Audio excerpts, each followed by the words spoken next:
Mga bro, eto na naman tayo sa isa na namang mainit na balita sa PN Modernization Program. Ayon sa ulat ng Janes, nahaharap sa delay ang shipbuilder na PT PAL sa pag-deliver ng dalawang bagong landing platform docks (LPD) para sa Philippine Navy. Ang mga barkong ito ay mahalagang bahagi sana ng pagpapalakas ng sealift at amphibious capabilities ng PN, pero mukhang medyo delay ang plano. Base sa kontrata ng PT PAL at ng Department of National Defense, dapat na-launch at na-deliver na ang dalawang LPD sa itinakdang deadline.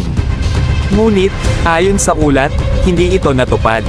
Ang nakakaintriga pa dito, hindi binanggit kung ano ang dahilan kung bakit pumalpak ang shipbuilder sa pagsunod sa oras.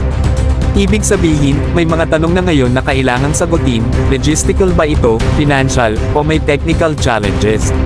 Sa ngayon, tahimik pa rin ang mga sources natin sa Philippine Navy tungkol sa issue.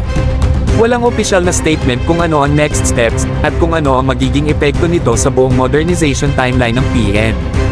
Pero alam naman natin, mga bro, na kapag may delay sa shipbuilding, domino effect agad ito sa training schedules, deployment planning, at overall readiness ng tropa.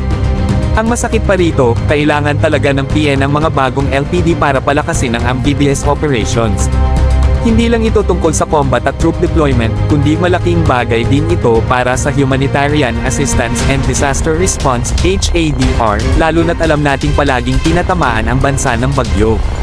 Kaya bawat araw ng delay ay may katumbas na epekto sa kakayahan ng bansa na mag-respond sa krisis. Tandaan natin na normal na sa shipbuilding industry ang delay, lalo na kung may global supply chain issues o technical adjustments na kailangang ayusin.